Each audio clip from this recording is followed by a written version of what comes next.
tonight we are going under the sea with Octocube, which is a game by a local Melbourne designer, Carl Lang. And more important than the game, which is a fun game with set collection with mechanic of rolling or sort of moving a cube around and collecting magnetic pieces that do that and putting it back onto your board.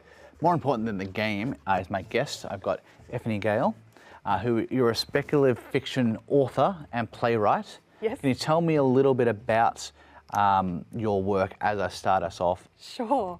So I have been writing professionally, I suppose, for, coming up on probably about 20 years now. I have got about 50 published short stories and a variety of produced plays and musicals. I just love to write and to tell stories. And yeah, as you say, I write mainly in the speculative fiction space, so that's a variety of fantasy and sci-fi and horror, and sometimes a mix of all of those. Excellent. Now it's your turn, so I've just come in off the board. We've played a couple of rounds and scored. You're trying to get the most, or potentially the way you're doing it is getting the most of a certain type of item, but also the colour, which is endgame storing. So you've got impressive story collection that you said you've over 50 short stories as well as plays. I've seen short story collections you've released. Is there a reality in Australia, like, can you be a professional published author? Is that a reality, or is it you have to have another job as well? Oh, good question. It is possible to be a full-time author or an author that makes their money from their craft. I think a lot of people who are in that situation also do things like library talks or school talks or otherwise supplement their author income with related things. But it is possible. It is quite, it's difficult. It's rare, but it is possible. I think there's a lot of sort of mid-list authors, for example, who do have their day job and then write around that.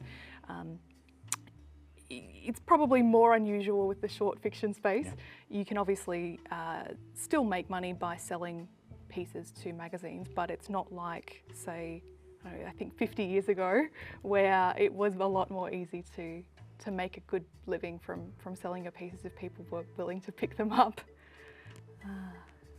But yeah, we've had musicians on the show before, and they talked about the reality is for most of musicians, even playing in bands you've heard of, that tour and play reasonable shows, is a lot of them are music teachers or they're doing other things on top, which I think is, unfortunately, I don't think it's fair, but like that's probably a reality of a lot of creative arts, that sometimes you have to do supplement your income from other places, which is a shame because of how much our sort of world and enjoyment comes from these pieces of entertainment, whether it's music or writing or TV and film.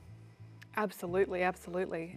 People get so much enjoyment out of the arts, but it is hard for a lot of people to make a living. Absolutely. So tell us about your, obviously you can be quite varied with, you're talking about different short stories and plays, but if you had a sort of style, or if someone was going to pick up, oh yeah, that's a sort of trademark of your work, what are a few things we might see in terms of theme or style or what have you? Oh, okay. Probably a big one is just that a lot of my pieces are a bit weird. They've been included in various kind of weird fiction or weird horror collections. So definitely maybe a little bit less mainstream. Something a little bit strange to make people look twice, maybe. What else? I think maybe less these days, but a lot of my earlier work looked at, I guess, the different sort of facets of ourselves that we might present to different people in our lives or in different situations. So, yeah, just different versions and how that plays out. What else? A lot of my writing is also queer, so that's definitely a recurring theme. A strong sense of atmosphere is always something that I try and instill into my work, so that might be something that people notice as well. There's always a giant spider for some reason. In every single short story and play, it's weird, but it's all. No. So I guess with short stories, because I found I like having.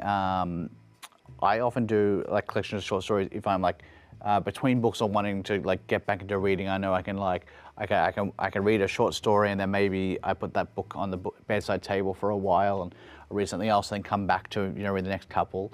Do you find short stories are an easier sort of in for people, or is it actually harder because they'd rather just have a novel? Usually people are after the novel, so there is an element of resistance there for a lot of people because they're not necessarily used to reading short stories, or they feel like they can't get, I guess, what they're looking for out of a short story. They think it's not going to be satisfying, or they're looking for something a bit different. And it can be a bit of an acquired taste. If you're not used to reading them, you're not really, it can be a bit, it's just a different experience. I really like how much you can get across to the reader in such a short amount of time. I really appreciate trying to make my stories sort of as concise as possible and still do what I want them to do.